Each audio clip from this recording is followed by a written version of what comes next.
নবনীতা দেব সেনের গল্প মৌরলা প্রসাদ। এক চাষি আর তার বউয়ের মনে বড় দুঃখ। কেন? না, তাদের ছেলেপুলে হয় না। রাজা রানীদের ছেলেপুলে না হলে তো কত সাধু সন্ন্যাসী চলে আসে, কত মন্ত্রতন্ত্র করে, কিংবা শেকড় বাকড় দেয়, না হয় যজ্ঞ টজ্ঞ করে, দৈব চড়ু পায়েস খেতে দেয়। চাষির ঘরে তো এসব কিছুই হয় না। চাষির বউ রাঁধে আর কাঁদে, চাষি লাঙল চালায় আর চোখ মোছে। এমন সময় হলো কি, চাষি বউ তো রোজ চানের সময়ে গামছা দিয়ে মাছ ধরে।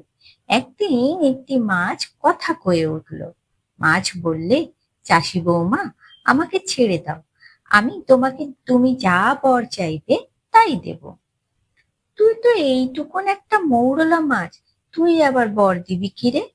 হ্যাঁ, যদি হতিস রুই, কাতলা, কালবোস, তাও বুঝতুম।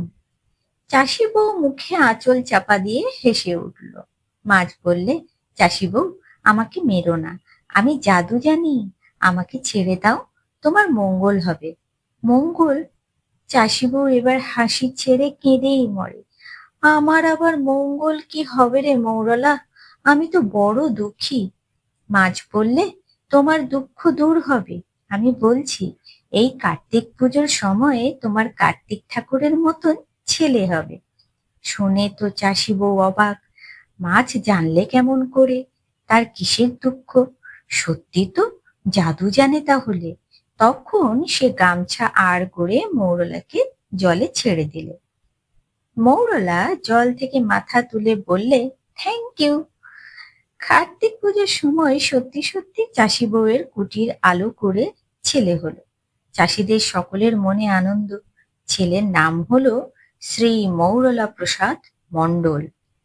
সবাই ডাকে মৌর বলে। মৌর যত বড় হচ্ছে তত দেখা যাচ্ছে তার যেমন রূপ তেমনি গুণ।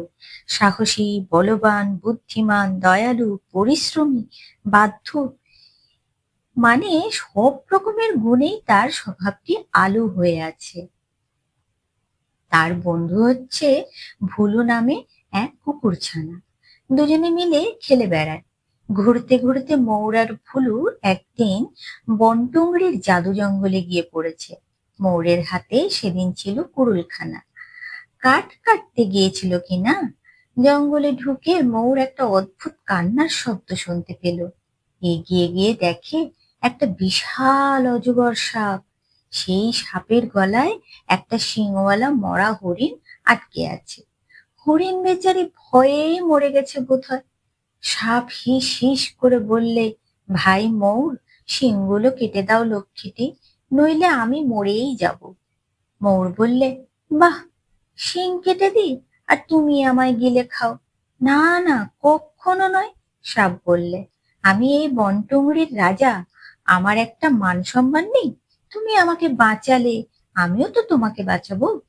আমি তো বেঁচেই আছি, কিন্তু কখনো বিপদে তো পড়তে পারো, তখন আমি তোমাকে বাঁচাবো, ঠিক দেখো।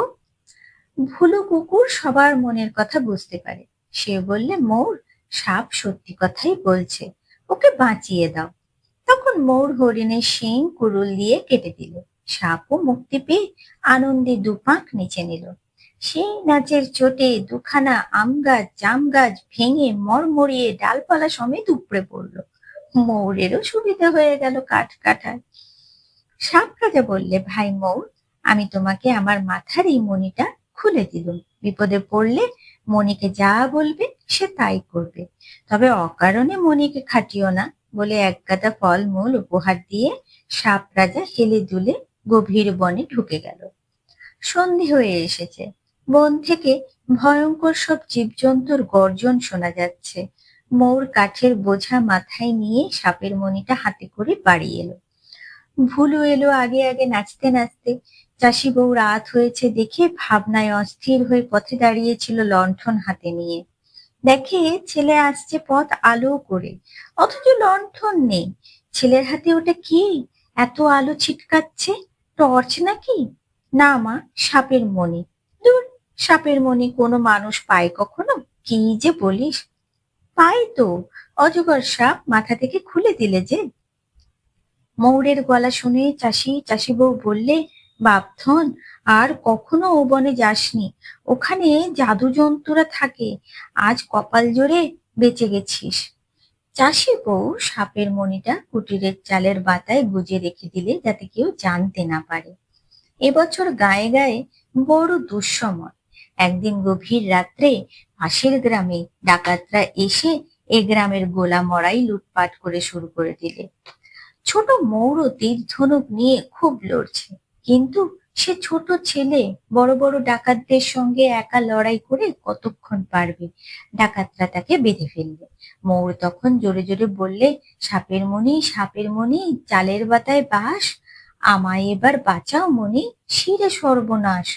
অমনি পটাপট সব দড়ি দড়া খসে পড়লো, আর কোত্থেকে মোটা মোটা লাঠি এসে দুষ্টু ডাকাতদের পিঠে মাথায় দমাদম পড়তে লাগলো।